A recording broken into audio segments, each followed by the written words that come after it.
Do you ever feel like you are watching a play where everyone knows their lines except you, or perhaps you know the lines too well, and you realize that everyone else is just acting? There is a profound isolation that comes not from being alone, but from being awake in a world that prefers to sleep. Carl Jung, the Swiss psychiatrist who mapped the deepest corners of the human psyche, didn't just study the mind. He lived through the terrifying, beautiful chaos of a truly unique personality. He argued that true uniqueness isn't just about being rare or introverted. It is a specific psychological constitution, a terrifying burden, and a magnificent gift. If you have ever felt that your rarity goes beyond the standard personality tests, if you feel an ancient weight in your soul that your peers cannot understand, you might possess what Jung called a personality on the path of individuation. This is not for the faint of heart. Most people are happy to remain a drop in the ocean. But you might be the ocean in a drop. Here are the signs that your personality is not just rare, but structurally unique in a way that separates you from the 99%. The first sign is what Jung described as the burden of the amphibian. You live in two worlds simultaneously. Most people operate strictly in the conscious realm. They worry about Bill's social status, the news, and the tangible reality in front of them. Their internal monologue is a reflection of the external world. But for you, the barrier between the conscious and the unconscious is thinner. You walk down a busy street and you don't just see people, you feel the undercurrents of their emotions. You sense the collective atmosphere of a room before a word is spoken. Jung wrote about this extensively in his memoirs. He spoke of having a number one personality, the schoolboy, the son, the professional, and a number two personality, which felt timeless, ancient, and connected to something far larger than himself. If you possess this trait, you often feel a sense of derealization, not because you are crazy, but because reality feels too small for what you are perceiving.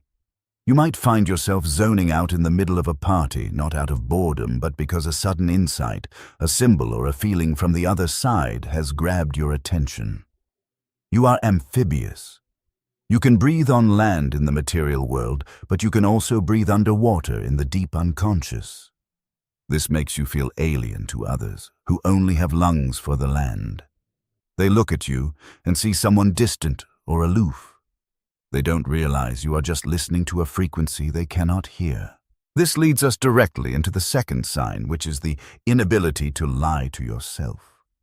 This sounds like a virtue, and it is, but it is also a curse that isolates you. Society functions on necessary illusions. We call them personas. As Jung noted, the persona is the mask we wear to interact with the world. It is the smiling employee, the polite neighbor, the dutiful citizen. For the majority of the population, the mask is the face. They believe they are their job titles. They believe they are their social roles. But you see the mask in the mirror, and you know it's a prop. You have a terrifying level of self-awareness that dismantles your own illusions. When you try to conform, when you try to just fit in and play the game, you feel a physical sickness, a visceral reaction. Your soul rejects the lie. This makes standard social interactions exhausting for you. You aren't tired because you are antisocial. You are tired because you are forced to perform in a play you no longer believe in. You crave authenticity with a hunger that scares people. You want to talk about death, about the origin of fear, about the meaning of coincidences, while everyone else is discussing the weather. This inability to maintain a shallow persona makes you rare, even among other rare personalities. While others are proud of their unique style or brand, you're busy trying to strip away all branding to find what is real underneath. This brings a distinct kind of loneliness, but also a distinct kind of power. It creates a vacuum around you. People who are fake cannot survive in your presence for long. They either leave or they are forced to become real. You act as a mirror, reflecting their own hidden depths back at them often without saying a word. This is why you might find that people either love you intensely or dislike you for no apparent reason. You trigger their own unconscious simply by existing. The third sign is a relationship with the shadow that is fundamentally different from the norm. Jung famously said, One does not become enlightened by imagining figures of light, but by making the darkness conscious. Most people spend their entire lives running from their shadow, the repressed, darker, shameful, or primitive parts of themselves. They project this evil onto others. They say, he is the bad guy, she is the problem, the world is unfair. They are the eternal victims because they refuse to look inside. You are different. You have likely gone through a period in your life, perhaps a dark night of the soul, where you were forced to confront your own capacity for malevolence, your own selfishness, your own rage. You don't run from these thoughts anymore. You invite them to tea. You analyze them. You understand that your capacity for darkness is exactly what gives you the strength for true light. Because you are not afraid of your own darkness, you are not afraid of the darkness in others.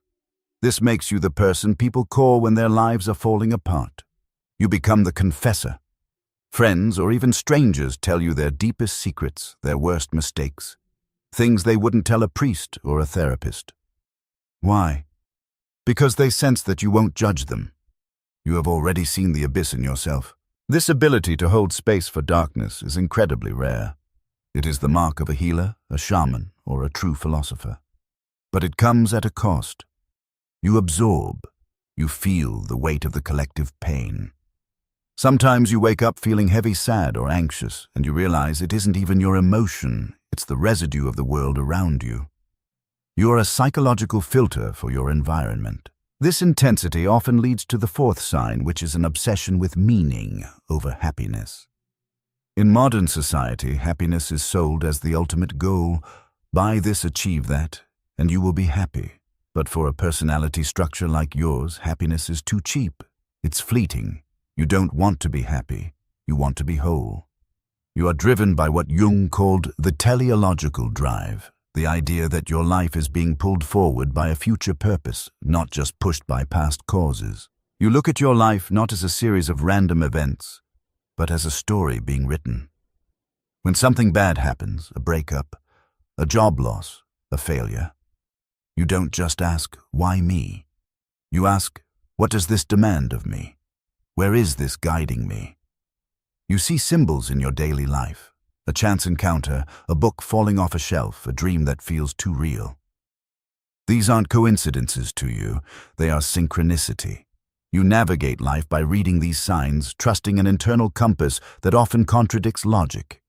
While others are planning their lives using spreadsheets and 5-year plans, you are listening to the wind, waiting for the intuitive click that tells you it's time to move. This drive for meaning over happiness leads you to a crossroads that few dare to cross. It brings us to a point in your life where you realize that the map society gave you, go to school, get a job, get married, retire, is not just wrong for you. It is a cage. And realizing this brings you to the fifth and perhaps most painful sign of a truly Jungian, unique personality, the era of the sacred hermit, sacred. You have likely experienced phases in your life of voluntary, intense isolation. This is not the isolation of a victim who has been rejected by the world. This is the isolation of a wolf that leaves the pack to ascend the mountain. Carl Jung himself built a stone tower in Bollingen by the lake where he lived without electricity or running water for months. He didn't do this because he hated people. He did it because the noise of the collective consciousness was too loud for him to hear his own soul. If you possess this rare personality structure, you know exactly what this feels like. You go through periods where you simply vanish. You stop answering texts, you decline invitations, you retreat into your books, your art, your work, or simply into silence. To your friends and family, this looks like depression or withdrawal. They worry about you. They try to fix you. They pull you to parties telling you to live a little. But they don't understand that you are not dying. You are molting. You are shedding a skin that has become too tight.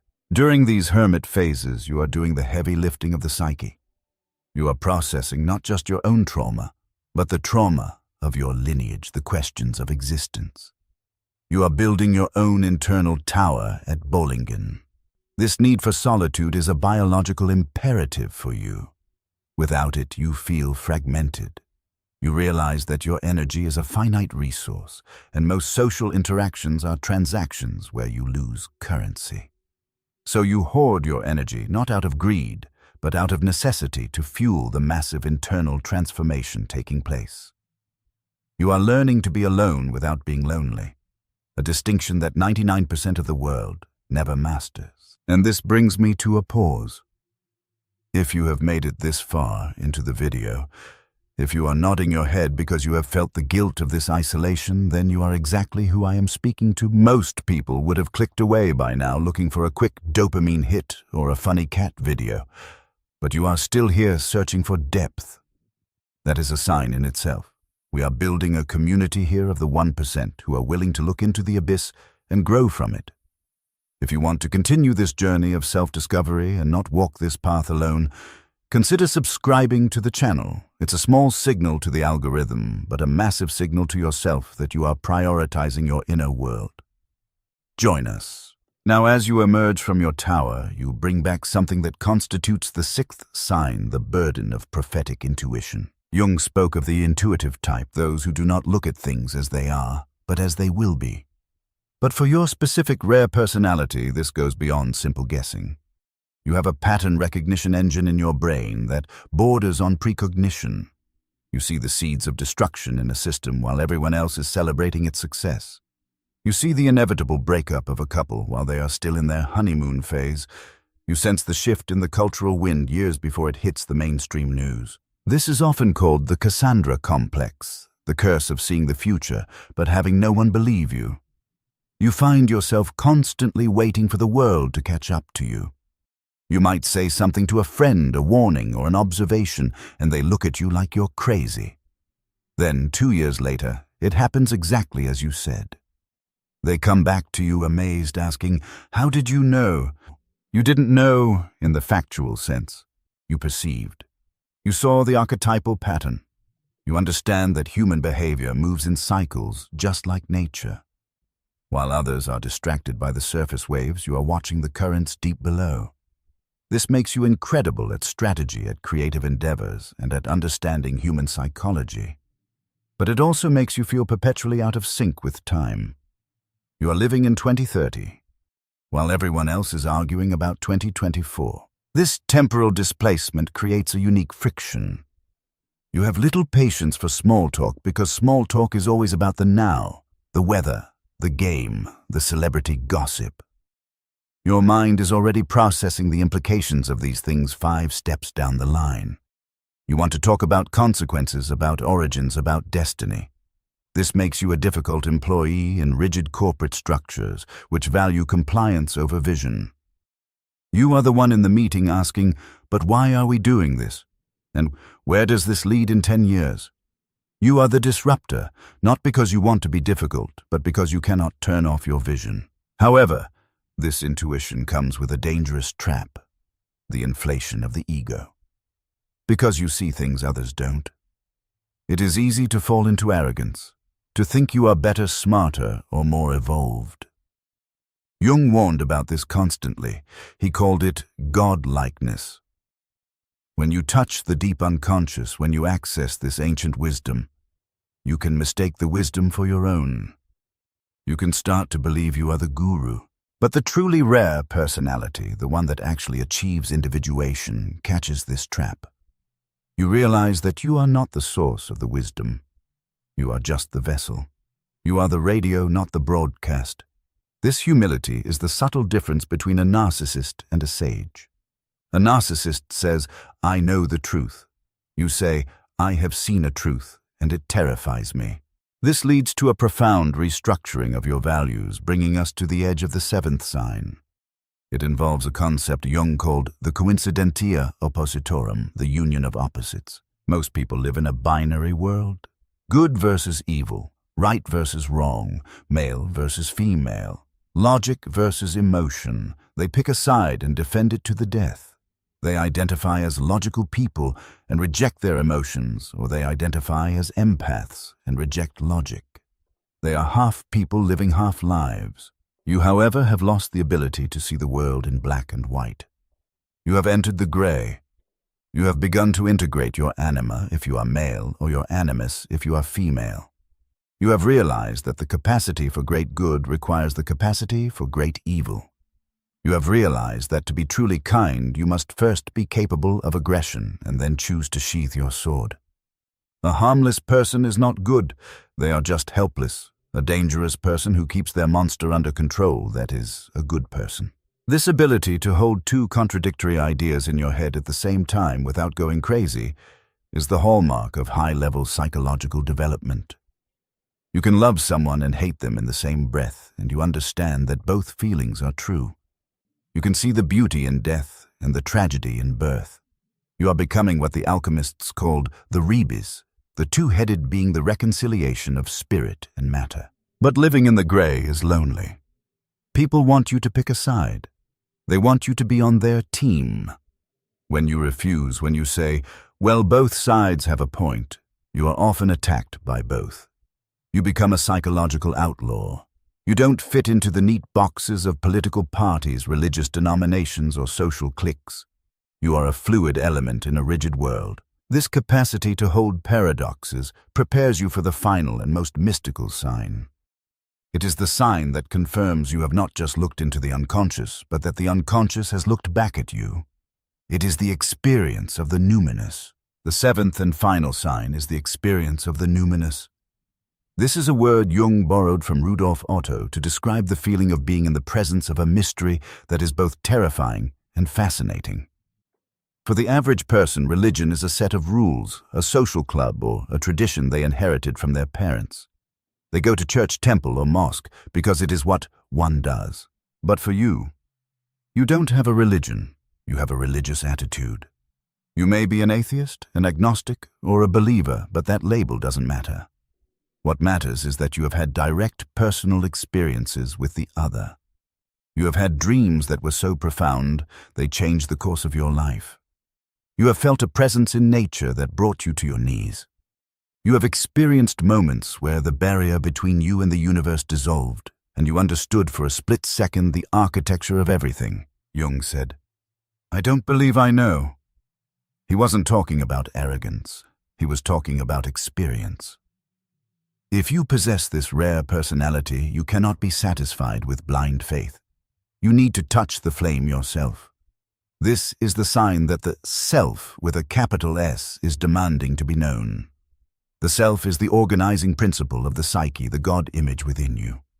While the ego wants safety, comfort, and social approval, the self wants only one thing: wholeness. And here lies the crux of your struggle and the answer to why you feel so unique and yet so isolated. The self does not care if you are happy. The self does not care if you are rich. The self cares that you become who you are meant to be, even if it burns your old life to the ground. This is the process of individuation. It is the psychological equivalent of medieval alchemy. You are the base metal lead, heavy, dull, and poisonous. The depression, the anxiety, the isolation you feel. That is the fire. It is not trying to destroy you. It is trying to turn you into gold. Most people run from the fire. They numb themselves with distractions. But you have stayed in the fire. You are still watching this video, which proves you are willing to endure the heat to find the meaning. This brings us to the ultimate realization. You are not wrong. You are not broken. You are under construction. The Japanese have an art form called kintsugi, where broken pottery is repaired with gold lacquer. The result is a piece that is more beautiful and valuable than the original because of its scars. Your personality is a kintsugi vessel. The cracks in your psyche, the trauma, the shadow, the doubts are not flaws. They are exactly where the light enters. They are the space where the gold is applied. Society tries to mass-produce flawless, identical plastic cups. You are a hand-crafted ceramic bowl that has been shattered and put back together with gold. Of course you don't fit in. You were never meant to fit in. You were meant to stand out, to hold a different kind of substance. So what do you do with this realization? First, stop apologizing for your intensity. Stop trying to shrink yourself to fit into places that are too small for you. When you try to be normal, You are robbing the world of your unique contribution. The world has enough normal people. It has enough people who follow the rules and sleepwalk through life. What the world lacks, what it is desperate for, is people who are awake. Second, accept the responsibility of your vision. If you see the future, if you see the patterns, it is your duty to articulate them.